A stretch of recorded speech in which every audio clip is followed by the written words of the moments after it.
Okay, students, welcome back to all of you. Now we are moving on to the next type, that is nothing but definite integral as the limit of a sum.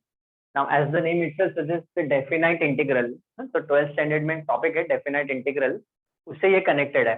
But क्योंकि यहाँ पे limits भी involve होते हैं, तो इसको आप दोनों में कंसिडर कर सकते हो. लिमिट का पार्ट भी कंसिडर कर सकते हो और डेफिनाइट इंटीग्रल का. ज्यादा करके डेफिनाइट इंटीग्रल का पार्ट है limit as a sum, but क्योंकि लिमिट इन्वॉल्व है तो वहां पे कभी कभी ऐसा लगता है स्टूडेंट को वो लिमिट का क्वेश्चन है, वो लिमिट का क्वेश्चन डेफिनाइट इंटीग्रल दोनों का मिक्स है. ओके, तो अंडरस्टैंड व्हेन वी डू. अब सबसे पहले मैं आपको फॉर्मूला लिख के देता हूँ definite integral as a limit of a sum का. तो please write down the formula. लिख लो integration a to b fx dx. Definite integration a to b fx dx is equal to, now you see definite integral as the limit of a sum. तो पहले limit आएगा, limit n is tending towards infinity, फिर उसके बाद सम आएगा. सम means summation. तो summation किसका आएगा? r is equal to 1 to n of what? Of f of a plus rh into h. This is also equal to, इसको हम ऐसा भी याद रख सकते हैं, this is also equal to limit n is tending towards infinity summation of r is equal to 0 to n minus 1. Summation कहां से कहां तक जा सकता है? 1 to n तक या 0 से n minus 1 तक of f of a plus rh into h. This itself ये पूरा फॉर्मूला है where h is given by b minus a upon n. यहाँ दोनों में जो h है, h का वैल्यू क्या है? b minus a by n. अच्छा, यहाँ पे a और b क्या है? तो let me tell you. a is called as the lower limit. इसको हम डेफिनाइट इंटीग्रल में लोअर लिमिट बोलते हैं, और ये जो b है, this b is called as upper limit. इसको हम बोलते हैं अपर लिमिट. तो ये तो लिख लो आप. a is called as the lower limit, b is called as the upper limit. जिस फंक्शन को हम इंटीग्रेट करते हैं that is called as integrand, and this is variable with which we are integrating. x के साथ हम integrate कर रहे हैं इस फंक्शन को. तो definite integral as the limit of a sum का ये फॉर्मूला है. अब जब आप थियरी करोगे, थियोरेटिकल पार्ट करोगे, तो you will be doing problems which are dependent on this. अभी तो हम एक शॉर्टकट अप्लाई करने वाले हैं, एक सिंपल सा ट्रिक अप्लाई करने वाले हैं. But before that please make a note of this limit as a sum का फॉर्मूला है ये.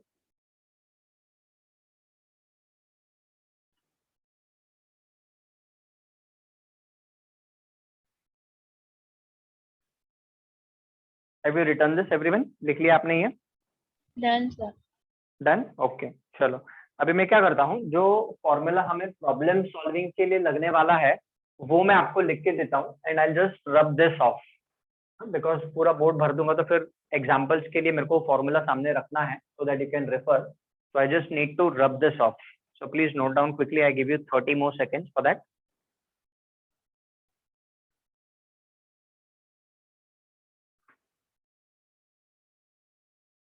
ठीक है, चलो तो इसको मैं रब कर देता हूं अभी. और जो फॉर्मूला हमको लगने वाला है प्रॉब्लम सॉल्विंग के वक्त, वो मैं आपको लिख के देता हूं और वो हम सामने बोर्ड पे रखेंगे. ये फॉर्मूला जब हम थियरी सॉल्व करेंगे ना, theoretically when we do it, तब लगेगा. हम अभी लिख लो अब formula. Integration 0 to 1 fx dx is equal to limit n is tending towards infinity summation of r is equal to 1 to n f of r by n into 1 by n. They are equal.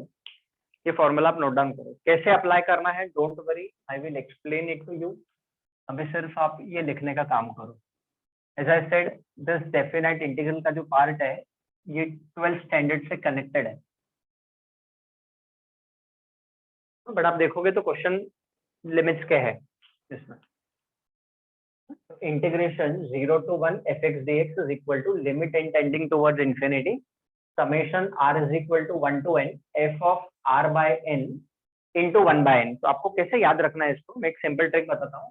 तो जो limit as a sum है, अच्छा summation में r can be from 1 to n और r can be from 0 to n minus 1, ऐसा भी हो सकता है। जो समेशन में है ये जो r का वैल्यू है, this can be from 0 to n minus 1 also, in that case also it will be 0 to 1, but generally r is equal to 1 to n होता है, ठीक है ना। तो जनरली हम r is equal to 1 to n वाला ही case सामने आता है, ठीक है, बट 0 to n minus 1 भी हो सकता है। तो now limit as a sum, देखो ध्यान से देखो आप, I am comparing both the sides for your reference just to make you understand and make it simple. तो जो लिमिट एज अ सम है वो इंटीग्रेशन में कन्वर्ट हो जाता है 0 to 1, maximum times it is always 0 to 1, generally it is always 0 to 1। तो limit as a sum integration में convert हो गया। अभी sum means itself it is integration, we are adding all the things, summation है integration, ठीक है। तो limit as a sum integration हो गया, f of r by n x हो गया। तो just compare, तो आप देखोगे कि यहाँ पे जो r by n है वो x बन गया, एंड जो 1 by n है वो dx बन गया। हाँ, आपके रेफरेंस के लिए एकदम सिंपल कर देता हूँ। तो just observe, limit as a sum integration 0 to 1 हो गया, r by n x हो गया, और जो 1 by n है वो dx हो गया। नोट डाउन दिस ऑल्सो, तब तक मैं एक नेक्स्ट एग्जाम्पल लिख लेते हैं, एग्जाम्पल ले लेते हैं इसके ऊपर।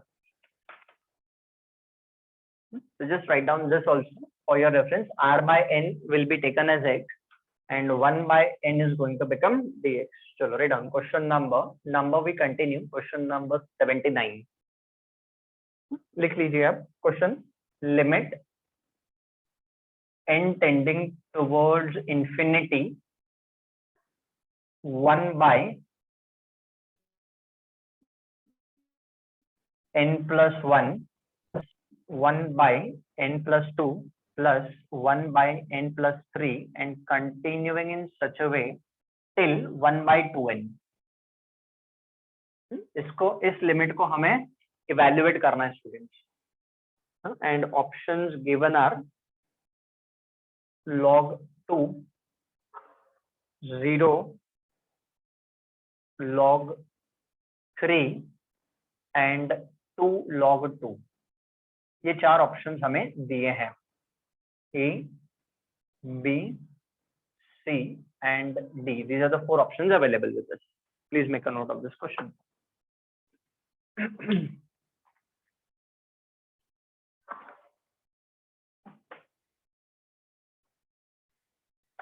Okay, now if you observe this question, हमने पहले भी जब हमने लिमिट सेट इंफिनिटी किया था तो we have done this kind of example, 1 upon 1 into 3, 1 upon 3 into 5, वो वाला एग्जाम्पल हमने किया हुआ है।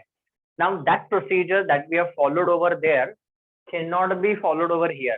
वो जो प्रोसीजर हमने वहां पे यूज किया वो यहाँ पे हम नहीं यूज कर सकते। तो अभी ये जो limit n tending towards infinity, अच्छा जब एग्जाम में क्वेश्चन आएगा वहां पे लिखा तो रहेगा नहीं कि which type of example it is, 1 raised to infinity है कि definite integral as a limit of a sum है कि लॉपिथल रूल अप्लाई करना है, कुछ भी मेंशन नहीं रहेगा।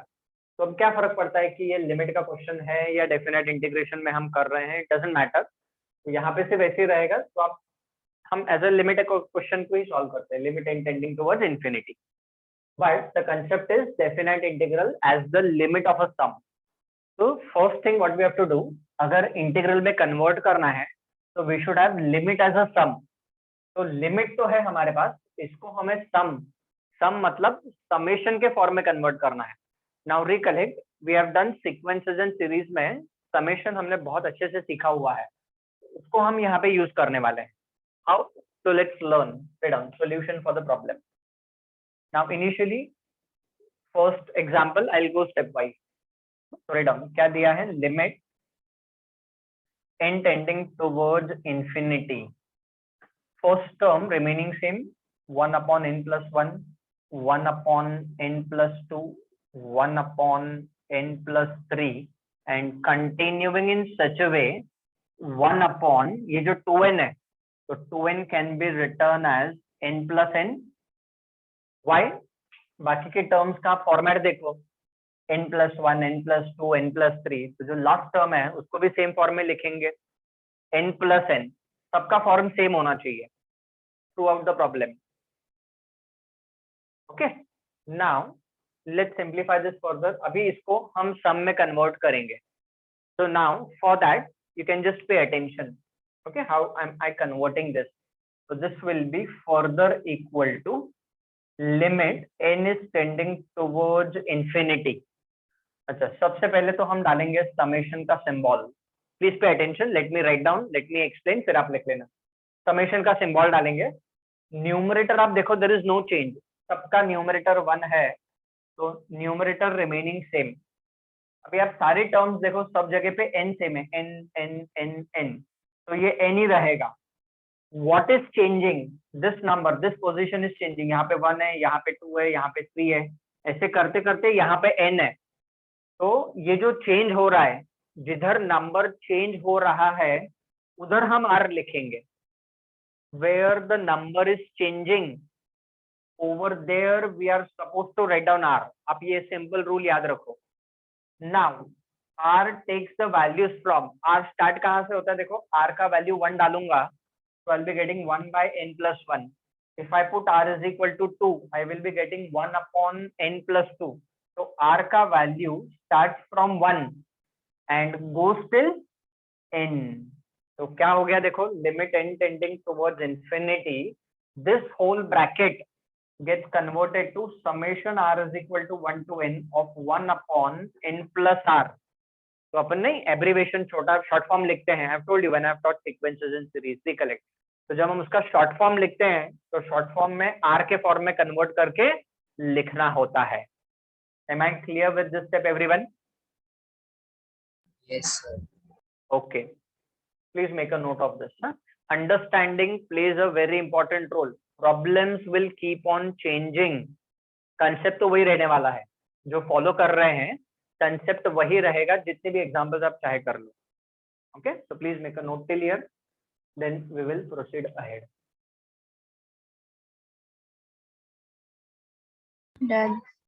Done? Okay, चलो, very good।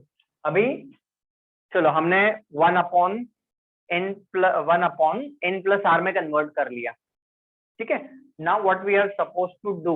Now what we'll do after this step, we will divide numerator as well as denominator by n से डिवाइड करेंगे। रीजन मैं आपको बताऊंगा, लिख लो आपके रेफरेंस के लिए। इसके बाद you can write down dividing numerator and denominator by n। उसका रीजन है, I will tell you why, don't worry, I will explain each and every step initially. So this is further equal to limit n is tending towards infinity, summation r is equal to 1 to n। तो जब हम 1 by n से divide करेंगे तो ऊपर तो हमें 1 by n मिलेगा, डिनोमिनेटर में this will become 1 plus r by n। This is what we will be getting. So we have divided numerator as well as denominator by n। n के power से divide करना होता है, n से divide करो, n square, n cube, n raise to 4, वो problem पे depend करेगा। जरूरी नहीं है कि हर बार n से ही डिवाइड करेंगे, हो सकता है किसी प्रॉब्लम में n स्क्वायर से डिवाइड करना पड़े, n क्यूब से डिवाइड करना पड़े, हायर पावर्स ऑफ n से डिवाइड करना। Okay, now just give me again 1 minute to write and explain, फिर आप लिख लेना। ओके, नाउ सी स्टूडेंट्स, ये देखो, limit n tending towards infinity में कन्वर्ट हो गया। Summation of r is equal to 1 to n है हमारे पास, limit as a sum. Now what does the rule says कि लिमिट एज अ सम रहेगा तो it gets converted to integral 0 to 1। Limit as a sum gets converted integral 0 to 1। अभी देखो, ये जो लिख के दिया है ये इंपॉर्टेंट है। r by n becomes x and 1 by n becomes dx। r by n becomes x and 1 by n becomes dx। तो जहां पे भी स्टेप में आपको r by n दिखेगा उसके जगह पे x डालने का है, और जहां पे 1/n दिखेगा उसके जगह पे आपको dx लिखना है। तो राइट डाउन, ये हो गया integral 0 to 1, 1/n will be replaced by dx, 1/n will be replaced by dx, and in the denominator r/n will be replaced by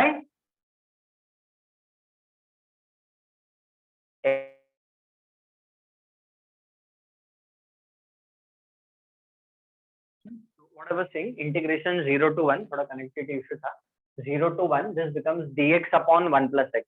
अच्छा, अभी फॉर्मूला में लिख देता हूँ क्योंकि definite integration may or may not have been done, so irrespective of that, integration of 1 upon 1 plus x dx होता है log mod 1 plus x, it is this way, ये फॉर्मूला है with which we integrate, इसको हम integrate करेंगे, so this is going to become log mod of 1 plus x from it is 0 to 1।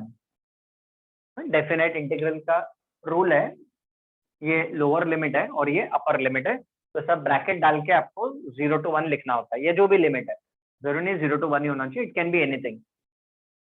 तो integration 1 upon 1 plus x dx is nothing but log mod of 1 plus x, वो formula है, and obviously this is nothing but 1 into dx। now the rule says, एक theorem है, definite fundamental theorem of integral calculus है, उसमें हम करते हैं upper limit minus the lower limit, upper limit minus the lower limit. तो recollect, I have said to you when I have written, वहां पे तो रब कर दिया मैंने, b जो ऊपर होता है उसको हम अपर लिमिट बोलते हैं, और जो नीचे होता है उसको हम लोअर लिमिट बोलते हैं। तो the rule is upper limit minus the lower limit. तो अभी क्या करना है, अपर लिमिट मतलब पहले x का वैल्यू 1 डालने का, अपर लिमिट मतलब x के जगह पे ये वाला वैल्यू डालने का, तो this will be equal to log of 1 plus 1, तो ये तो हो जाएगा log 2। अब मॉडुलस लिखने की जरूरत नहीं है because 2 is already a positive number, we know that. तो अपर लिमिट डालेंगे तो ये हो जाएगा log 2 minus when we put the lower limit, तो x का वैल्यू 0 डालना पड़ेगा, तो जब हम x का वैल्यू 0 डालेंगे we will be getting log 1। so the rule says it is upper limit minus the lower limit, ठीक है, ये रूल है। अभी log 1 का वैल्यू 0 है, तो what is the final answer of the problem, तो final answer of the problem is nothing but log 2। तो which option, option A is the correct answer, that's it, problem is over। so it's a very important procedure that we need for solving the problems of limit tending towards infinity के लिए, and this is under the heading definite integral as the limit of a sum। इसमें limit है, summation है और integration भी involve है, ठीक है। तो इंटीग्रेशन में कन्वर्ट करके हम प्रॉब्लम को सिंप्लीफाई कर देते हैं। Am I clear with this procedure, everyone? Yes, sir. Okay, very good. Please make a note of this।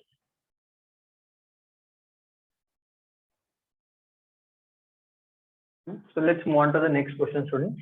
Limit n is tending towards infinity, इसको हमें इवेल्युएट करना है, 4 ऑप्शंस हमें दिए गए हैं already. Now you observe the format, जो format है जैसा डिनोमिनेटर का फॉर्मेट है वैसे न्यूमरेटर होना चाहिए, ओके। तो first you observe it is nothing but 1 cube plus n cube, यहाँ पे 2 क्यूब प्लस n क्यूब, पर यहाँ पे लास्ट में 1 अपॉन 2n है, तो ये जो लास्ट टर्म है इसको हमें n क्यूब के फॉर्म में कन्वर्ट करना है। अब वो कैसे होगा, so that's what we have to see। Write down next step equivalent to this, limit n is tending towards infinity, write down 1 upon n cube plus 1 cube plus n cube plus this is nothing but 4 upon 2 cube plus n cube, and continuing in such a way this is जो last term है this will be written as n square upon 2n cube, ऐसा लिखेंगे हम इसको, n square upon 2n cube. Obviously you might say कि sir आपको कैसे मालूम पड़ा, कि हमें कैसे मालूम पड़ेगा कि sir n square upon 2n cube ही लिखना है, तो ऑब्जर्व, एक तो हमें 1/2n चाहिए, है ना, तो इसको आप सिंप्लीफाई करोगे तो 1/2n मिलेगा, फर्स्ट थिंग। सेकेंड थिंग, इसका फॉर्मूला क्यूब है, वैसे तो 1/2n बाकी से भी मिल सकता है, हम ऊपर n⁴/2 n⁵ लिखेंगे तो भी 1/2n मिलेगा, बट वो लिख नहीं सकते बिकॉज यहाँ पे क्यूब है, तो यहाँ पे भी क्यूब चाहिए। Am I clear with this explanation everyone? Yes, sir. Okay, very good. अभी दो चीजें नेक्स्ट स्टेप में हम एक साथ करेंगे। यहाँ पे आप देख सकते हो कि चलो डिनोमिनेटर में तो क्यूब है, बट न्यूमरेटर में स्क्वायर मिल गया, तो स्क्वायर ही तो है, ये 1 का स्क्वायर है, 4 2 का स्क्वायर है, नेक्स्ट होगा 9, लिखा नहीं है तो क्या होगा 9, वो 3 का स्क्वायर होगा, ऐसे करते करते n का स्क्वायर आएगा। Write down next step after this, तो इक्वल टू आप डाल सकते हो, तो this is further equal to limit n is tending towards infinity, ठीक है, this is 1 square upon 1 cube plus n cube plus this will be written as 2 square upon 2 cube plus n cube, and continuing in such a way this can be written as, और n square तो same ही रहेगा numerator में, 2n cube will be written as n cube plus n cube, सबका form same होना चाहिए, all the terms should be of the same form। अब ये हमारा सिंप्लीफाई हो गया, अभी इसको हम समेशन में लिख सकते हैं। Right down next step after this, so this is further equal to, चलो I'll try to accommodate it over here itself, आ जाएगा यहाँ पे, ओके चलो, तो देखो क्या मिलेगा, this is limit n tending towards infinity summation. Okay, अब याद रखो मैंने क्या बताया था, जो चेंज हो रहा है उसको r लिखने का, जो चेंज नहीं हो रहा है वो तो एज इट इज रहेगा। ओके, तो tell me, can anyone tell me numerator कैसे लिखेंगे, what will be the numerator? r²। Absolutely, देखो चेंज हो रहा है, पहले 1 का स्क्वायर था, फिर 2 का स्क्वायर था, फिर 3 का स्क्वायर आएगा एंड सो ऑन, तो चेंज हो रहा है ना, तो चेंज हो रहा है मतलब न्यूमरेटर r² आ जाएगा। Okay, now tell me of the denominator, what will I write down? r³ plus n³। R³ plus n. Very good, absolutely, तो डिनोमिनेटर में आएगा r³ प्लस n³। देखो ना 1 क्यूब, ये चेंज हो रहा है, 1 cube 2 cube 3 cube so on up to n³, तो जो चेंज हो रहा है वो r में कन्वर्ट हो जाएगा, ऐसा आप याद रखो। तो ये r³ हो गया, n³ तो सब जगह पे n³ n³ n³ n³ ही है, तो r कहाँ से स्टार्ट होगा, तो r takes the values from 1 to n, 1 से n तक जाएगा, ठीक है। Now observe the highest power, ठीक है ना, हमें देखो r/n चाहिए होता है, x करने के लिए r/n चाहिए होता है, तो in this problem we will be dividing numerator as well as denominator by n³। write down for your reference, dividing numerator and denominator by n³। तो जब हम n³ से डिवाइड करेंगे तो क्या मिलेगा हमें, this will B limit n is tending towards infinity summation r is equal to 1 to n, ठीक है ना। अभी ये देखो, पहले तो n³ से डिवाइड करेंगे, तो n³ से डिवाइड करेंगे तो ऐसा मिलेगा r² bye n² into 1/n upon, यहाँ पे n³ से डिवाइड करेंगे तो ये हो जाएगा r/n the whole cube plus 1। Check this out, थोड़ा डायरेक्टली लिखा है मैंने, नो डाउट। n³ से डिवाइड करेंगे तो just do the working orally, सारी चीजें लिख के दिखाने की जरूरत नहीं है। तो n³ से डिवाइड करेंगे तो r² बाय n³ आएगा, अब जो बाय n³ आएगा that is n into n², n² इधर गया, n अलग निकाल लिया, ये हो गया r/n द होल क्यूब और ये हो गया 1।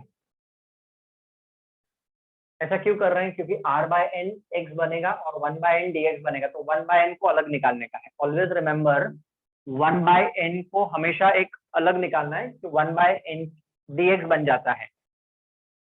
अभी obviously R square by N square, तो this itself is nothing but what, ये R by N the whole square ही है ना, ये R by N the whole square ही तो है वो।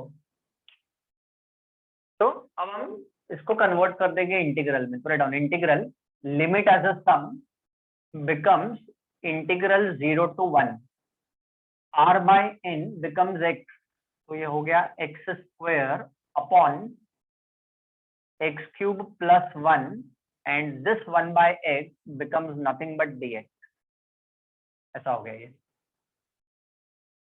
Write down. ये dx आप इंटू ऊपर लिखो या ये पूरा फंक्शन लिखो इंटू dx आप लिखो, ऐसा लिखो तो भी चलेगा, डजंट मैटर, है ना। Please make a note till here.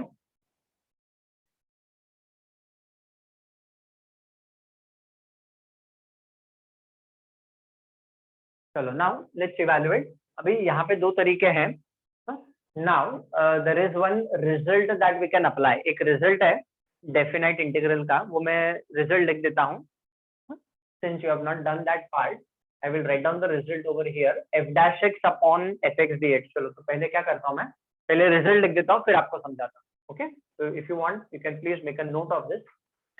The result says integration f dash x upon fx dx is nothing but equal to log mod fx होता है। Integration f dash x upon fx dx is equal to log mod fx होता है, ये result है। Actually indefinite integration में हम plus से लिखते हैं। When we are doing indefinite integration, we are writing down constant of integration. But ये definite integral में प्लस से लिखने की जरूरत नहीं पड़ती है।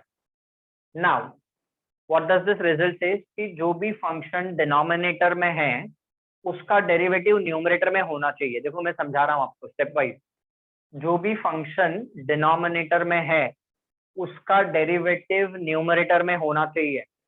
तो जस्ट आपके रेफरेंस के लिए आप मेरे को बता दो, what is derivative of x cube plus 1? What is d by dx of x cube plus 1? 3x square. Absolutely, 3x it is square. nothing. Absolutely correct, very good. It is nothing but 3x square. इतना तो हम सबको आता है, ठीक है ना। तो रिजल्ट क्या बोलता है कि जो फंक्शन डिनोमिनेटर में है उसका डेरिवेटिव, एग्जैक्ट डेरिवेटिव हमें न्यूमरेटर में चाहिए, ठीक है, तभी ये ऐसा कन्वर्ट हो जाएगा। तो अभी एक्स क्यूब प्लस 1 का डेरिवेटिव 3x स्क्वायर है, तो चलो x स्क्वायर तो है हमारे पास, we are having x square, what we are not having 3 is missing, तो will multiply and divide by 3, ठीक है। तो ऐसा लिखो, इसके बाद after this step for your reference you write down multiply and divide by 3, ऐसा लिखो आप। अब जब हम मल्टीप्लाई डिवाइड बाय 3 करेंगे तो क्या मिलेगा, तो write down integration 0 to 1 x square upon x cube plus 1 dx is present over here, ठीक है। अभी मल्टीप्लाई डिवाइड बाय 3 करेंगे तो मल्टीप्लाइड वाला 3 अंदर और डिवाइडेड वाला 3 बाहर, मल्टीप्लाई एंड डिवाइड बाय 3 कर दिया हमने, ठीक है। अब ये रिजल्ट अप्लाई करेंगे, मैंने पहले इसलिए लिखा ताकि मैं आपको एक्सप्लेन कर सकूं। Now we are going to apply this result, मतलब ये एप्लीकेशन है इसका। तो सबसे पहले हमने क्या ऑब्जर्व किया कि इसका डेरिवेटिव क्या है, तो ओरली कैलकुलेट किया, अरे हाँ इसका डेरिवेटिव तो 3x स्क्वायर है, तो मल्टीप्लाई डिवाइड बाय 3 किया। Now what we do according to the result, ठीक है, देखो ये fx है, this is fx and this is f dash of x, write down this will become what, इसको ऐसा लिखो, this will become 1 by 3 log mod fx, log mod fx, what is fx, fx is x cube plus 1, put this into one bracket and write down, अच्छा ये जो constant है इसको हम limit के बाहर लिख सकते हैं, and this is from 0 to 1, ये लिमिट है, this is limit of the integral, 0 to 1 is the limit. तो ये जो कांस्टेंट है 1/3 इसको हम लिमिट के बाहर रखते हैं, लिमिट के अंदर भी लिख सकते हो आप उसको, लिमिट के बाहर भी रख सकते हो, नो प्रॉब्लम एब्सोल्युटली, तो बाहर रखो, no problem. Now what does the rule says, upper limit minus lower limit. Rule क्या बोलता है, upper limit minus the lower limit. अच्छा ये रूल भी लिख लो आप, ये रिजल्ट लिख लो. This result is important. Integration f dash x upon fx dx is equal to log mod fx plus c. If you have not learned, don't worry. You will be learning this result in indefinite integration.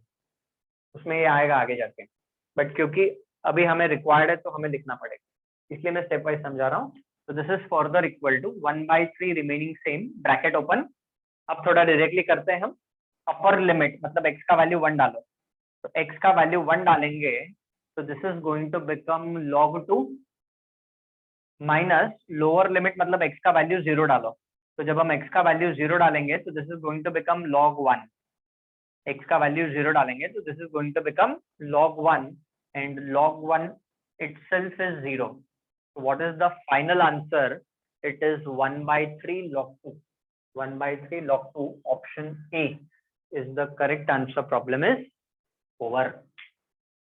इसमें क्या different था, तो हमने ये result जो apply किया, for that reason I have taken down this example. Okay, please make a note of this. If any difficulty you can ask, पूछ सकते हो आप difficulties.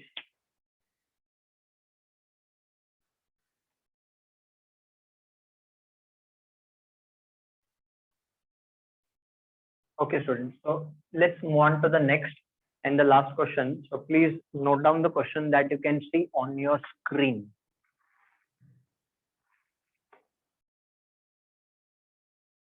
So limit n is tending towards infinity, 1/n square sec square 1/n square. ये हमें arrangement दिया है and we have to evaluate this limit and 4 options are available and this question is asked in AIEEE 2005. चलो let's write down the solution. Now obviously यहाँ पे trigonometric function involved है, तो trigonometry is involved over here, इसीलिए मैंने example लिया है. But procedure वही है जो हम follow करते आ रहे हैं. Write down. First of all, सभी terms को एक जैसा हम arrange करेंगे. They look alike. Write down. Limit n is tending towards infinity, 1/n square into sec square 1/n square. अब 1 मतलब 1 का स्क्वायर है, प्लस नेक्स्ट टर्म क्या दिया है students, next term is 2/n square and this is sec square 4. 4 is 2 square by n square remaining same. Continuing in such a way, अब देखो यहाँ पे 1/n square 2/n square, next में 3/n square, फिर 4/n square. तो ये जो last term है 1/n, that will be written as n upon n square. Yes, ठीक है ना, into sec square 1.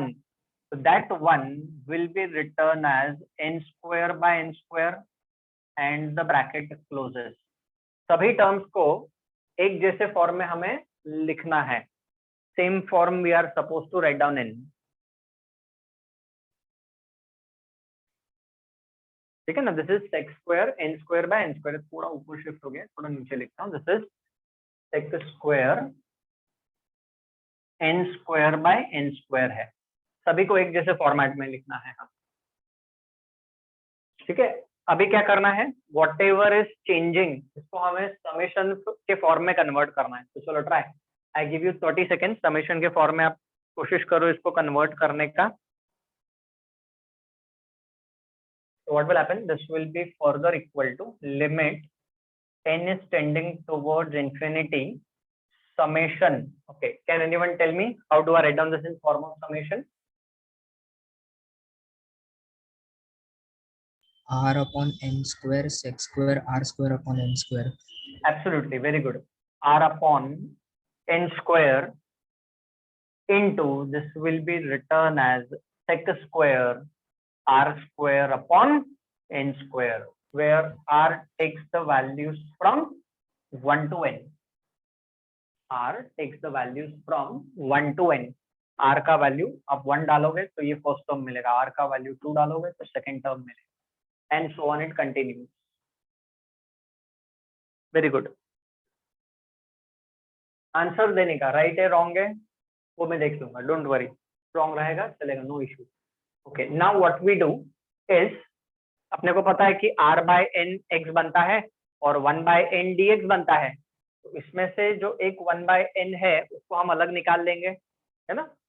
write down, this will be rearranged, so this will be written as limit n is tending towards infinity, summation of r is equal to 1 to n, this will be written as r by n into sec square r by n the whole square into 1 by n। ये जो r by n square था ना, उसमें से जो एक 1 by n था उसको मैंने इसे साइड में लिख दिया। I have separated it out, you know, mean to say I have separated it out।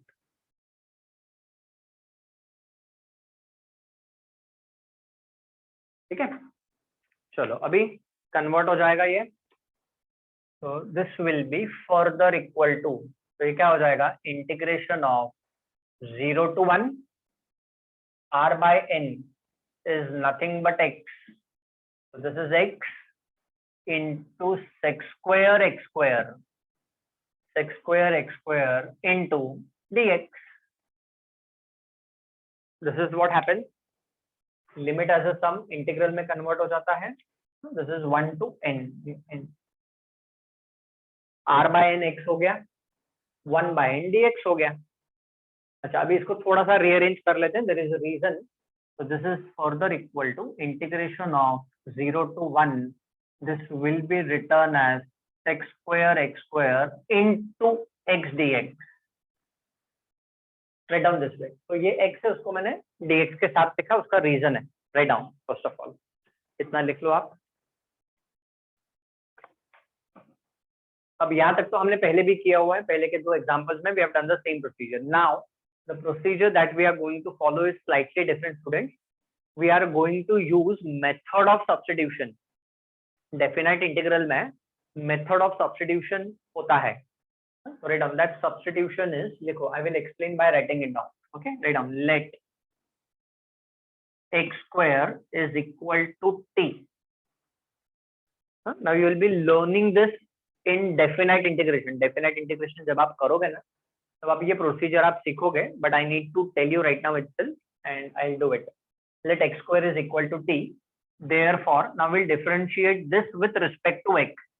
तो x square का derivative is 2x and derivative of t with respect to x is dt by dx। x square को t हमने substitute किया, तो x square का derivative is 2x और t का derivative with respect to x is dt by dx। अच्छा अभी हम यहाँ से basically what we want to do is we want to find out the value of x dx। तो cross multiply करके x dx का value इधर से मिलेगा हम, हाँ, तो therefore write down, therefore x dx का value is nothing but dt by 2। x dx का वैल्यू क्रॉस मल्टीप्लाई किया dx, तो x dx का वैल्यू है dt by 2। But now there is one more important thing that we have to remember, जब हम substitution use करते हैं definite integration में, उसका जो लिमिट्स, उसके जो लिमिट्स है वो लिमिट्स चेंज हो जाते हैं। तो व्हाट यू डू, ये जो सब्स्टिट्यूशन हमने किया ना, इसको एक बॉक्स में डाल दो आप, आपके रेफरेंस के लिए। नाउ राइट डाउन व्हेन, ऐसा लिखो आप, when x is equal to 0। चलो देखो ऐसा होता है, लेट मी एक्सप्लेन यू। ये देखो ये सब x के फॉर्म में है, we are integrating with respect to x, variable is also x। तो ये जो लिमिट्स है ना, ये जो अपर लिमिट और लोअर लिमिट है, this is also value of x। तो जब हम सब्स्टिट्यूशन करेंगे तो ये t में कन्वर्ट हो जाएगा, ये भी t में कन्वर्ट हो जाएगा। तो जो लिमिट्स है ना वो भी t में कन्वर्ट होने चाहिए या करने पड़ेंगे हमें। Will have to convert everything in form of t। जब हम सब्स्टिट्यूशन मेथड यूज करते हैं we convert everything in form of t। तो ये t में, ये t में, तो लिमिट्स भी t के हो जाएंगे। Done, when x is equal to 0, x का वैल्यू आप 0 यहाँ पे डालो। तो जब x का वैल्यू 0 है एट दैट टाइम t का भी वैल्यू 0 ही रहेगा। ये सब्स्टिट्यूशन है x square is equal to t। तो इसमें हम डालेंगे ये x के वैल्यूज, तो x का वैल्यू 0 डालेंगे तो t का वैल्यू भी 0 मिलेगा। अब जब हम x का वैल्यू 1 डालेंगे, ये देखो अपर लिमिट, जब हम x का वैल्यू 1 डालेंगे तो t का भी वैल्यू 1 ही मिलेगा। Please try to understand. I repeat, x square is equal to t, हमने सब्स्टिट्यूशन किया, differentiated with respect to x, उसका डेरिवेटिव मिला, x dx का वैल्यू निकाल लिया हमने। अब क्या करना है, हमें लिमिट्स को चेंज करना है। तो जो भी सब्स्टिट्यूशन हम करते हैं उसमें वो लिमिट का वैल्यू डालने का, मतलब x का वैल्यू डालने का। तो x का वैल्यू डालेंगे तो t का वैल्यूज मिलेगा। Now see carefully, if you want have a look. अभी इंस्टेड ऑफ x का वैल्यू, जब x का वैल्यू 0 है तब t का वैल्यू 0 है। अभी हम t के टर्म्स में लिख रहे हैं ना, changing this limit is compulsory. जब x का वैल्यू 1 है तब t का भी वैल्यू 1 है। इंटीग्रेशन का जो लिमिट है उसके ऊपर कोई फर्क नहीं पड़ा, there is no change in the limits of the integral. Now but see over here, यहाँ पे क्या हो जाएगा, this is going to become sec square t। X square के जगह पे t आ गया।